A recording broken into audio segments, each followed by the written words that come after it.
Imagínate que intentas enviarle una receta de cocina compleja a un robot que solo entiende coordenadas precisas y comandos binarios. No puedes simplemente decirle echa un poco de sal. Necesitas especificarle algo como gramos sal 5. En el mundo de la informática y la programación, JSON es ese lenguaje de intercambio universal que permite que sistemas totalmente distintos se entiendan entre sí sin ninguna ambigüedad. No se trata solo de texto libre o en prosa creativa, es información pura con una estructura jerárquica rigurosa. Hoy vamos a ver las tripas de nuestros archivos para entender cómo se organizan internamente los datos de tu asignatura antes de que la gente inteligente los convierta en un documento oficial. Así que bienvenidos a este quinto video de nuestra serie sobre la reducción de la talacha documental. En el video anterior exploramos cómo un agente utiliza un skill para orquestar tareas complejas y mencionamos que la pieza fundamental de todo ese rompecabezas es el archivo JSON. Como ya te diste cuenta al revisar la skill maestra del curso, dependemos totalmente de que la información de tu programa esté estructurada correctamente para que el sistema de automatización pueda procesarla. En este video vamos a aprender a leer, interpretar y validar el formato JSON. No necesitas ser un programador experto, pero como ingeniero y docente sí necesitas saber identificar cuando a tu receta digital le falta un ingrediente crítico para funcionar. ¿Qué es exactamente JSON? Técnicamente son las siglas de JavaScript Object Notation.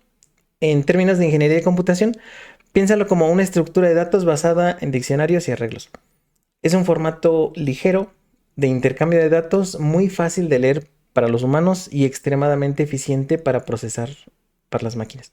Mientras que un archivo PDF es una representación visual estática de un documento, un JSON es un esqueleto lógico y dinámico. En nuestro flujo de trabajo, el archivo JSON representa el corazón de los datos. Contiene los nombres de las unidades, los temas, las horas y los objetos, de forma que Antigravity pueda parsearlos o analizarlos sintácticamente sin cometer errores de interpretación.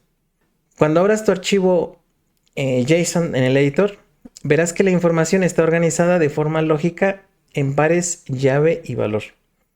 Por ejemplo, verás una llave técnica llamada nombre unidad, seguida del valor real del título de esa unidad. Lo más importante aquí es la jerarquía. Las llaves pueden tener otras llaves anidadas o incluso listas de elementos.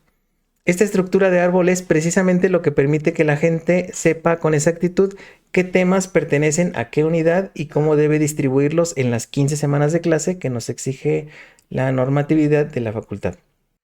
Ahora, ¿por qué es importante verificar manualmente ese archivo antes de ejecutar la skill completa?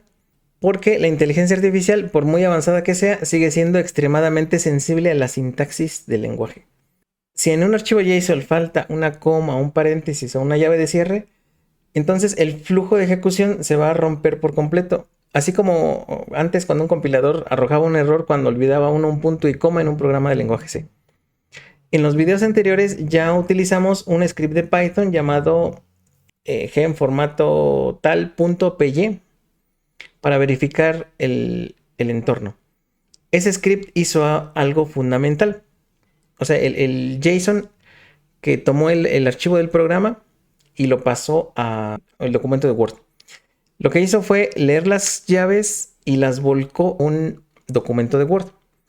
Si lograste ver tu programa reflejado en Word, o sea, el programa de la asignatura reflejado en Word, significa que tu JSON es válido. Si el script ahí falla, casi siempre el culpable es un error en el formato de ese archivo. Ahora vamos a ver cómo identificar rápidamente las secciones principales de identificación y contenido del archivo JSON. Una ventaja es que si algo sale mal, puedes pedirle a Gemini o a Claude o a la IA que sea que revise y corrija errores comunes de sintaxis, como comas faltantes entre elementos o llaves que no se cerraron correctamente. Aquí entender la estructura interna de los datos te da el poder de corregir errores directamente en la fuente. Si notas que una unidad de aprendizaje no aparece en tu documento final de Word, en primer lugar, donde debes buscar la solución no es en el agente, sino en la integridad del archivo JSON. Cuando dominas esta estructura, aseguras que la materia prima de tu automatización sea de alta calidad, teniendo cuidado de no usar a ciegas los archivos que nos da una IA. Hay que leer cómo va saliendo cada etapa y saber qué estamos haciendo en cada etapa. Eso, aunque nos lleve unos cuantos segundos, porque uno puede visualizarlo con los colores que le da ya sea Visual Studio Code o Antigravity. Con los colores nos permite identificar qué es la clave, qué es el valor. Aunque eso nos lleve unos cuantos segundos, nos vamos a evitar retrabajos innecesarios que nos podrían llevar después minutos o incluso horas en estar dando vueltas sobre lo mismo. Tu actividad para este video consiste en realizar una auditoría técnica de tus propios datos.